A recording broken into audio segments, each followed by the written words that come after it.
अस्सलाम वालेकुम दोस्तों, मैं हूं ताहिर इकबाल। मैं अपने चैनल की इस पहली वीडियो में आपका दिलों की गहराइयों से इस्तकबाल करता हूं। मैं सबसे पहले तारुफ आपका अपने इस चैनल के नाम से कराना चाहता हूं, जिसका नाम है एक शायर और।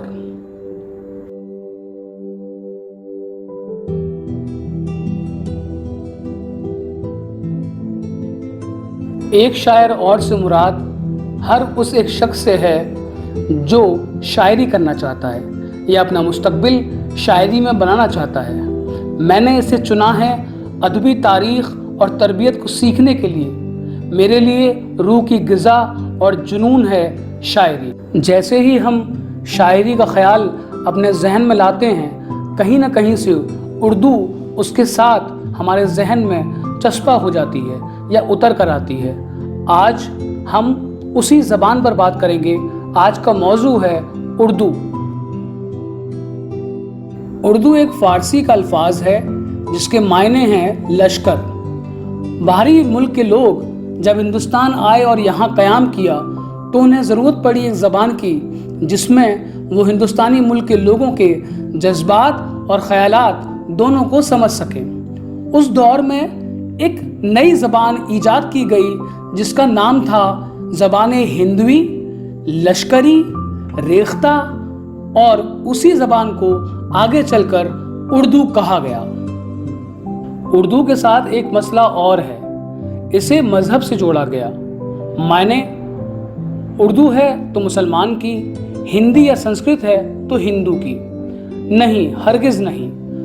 मज़हब का कोई ताल्लुक़ नहीं है ज़बान से और इस पर किसी मज़हब की कोई मिल्कियत नहीं। ज़बान शायरी की कुछ भी हो सकती है। हिंदी, उर्दू, कन्नड़, तमिल, पंजाबी या और भी मुख्तलिफ ज़बानें। मैं समझता हूँ ज़बान मज़हब की नहीं होती, इलाकों की होती है, और ये उर्दू ज़बान हमारे हिंदुस्तान की है। अगर ज़बान मज़हब की होती तो हमें फिराक गोरखपुरी, कृष्ण बिहारी नूर, शैलेंद्र, अमृता प्रीतम जैसे शायर नहीं मिलते जिन्होंने उर्दू शायरी को अपने परचम तक पहुंचाया है। इस सब के बावजूद भी उर्दू ज़बान को कई दफ़ा सौतेलापन झेलना पड़ा। उसे गैर मुल्की समझा गया। एक दफ़ा पंजाब यूनिवर्सिटी में उर्दू ज़बान को फॉरेन लैंग्वेज में रखने की बात उठाई गई, जिसका भरपूर एहतजाज भी किया गया और बाद में ऐसा करने से पंजाब यूनिवर्सिटी को रोका भी गया। उर्दू के साथ एक मसला और है कि जब तक हमें ये ज़बान समझ में आती है हमें अपनी लगती है, मगर जैसे ही कुछ अल्फाज हमारे समझ में नहीं आते ये गैर मुल्की हो जाती है। अगर कोई आपसे कहे कि आप बेहद खूबसूरत लग रहे हैं तो आप कहेंगे वाह माशाअल्लाह। अगर उसको वो दूसरे अल्फाजों में कहे कि आपका हुस्न जमाल काबिल तारीफ़ है तो आप समझेंगे कि ये क्या कहा। उस वक्त फ़ौरन ही उर्दू आपके लिए एक गैर मुल्की ज़बान हो जाएगी। उर्दू के इसी दर्द को हिंदुस्तान के एक अजीम शायर इकबाल अशर ने अपने अल्फाजों में कुछ यूँ बयान किया। उर्दू है मेरा नाम, मैं खुशरो की पहेली, मीर की हमराज हूँ गालिब की सहेली। क्यों बनाते हो मुझे तासुब का निशाना, मैंने तो कभी खुद को मुसलमान नहीं जाना। देखा था कभी मैंने भी खुशियों का ज़माना, अपने ही वतन में हूँ मगर अकेली।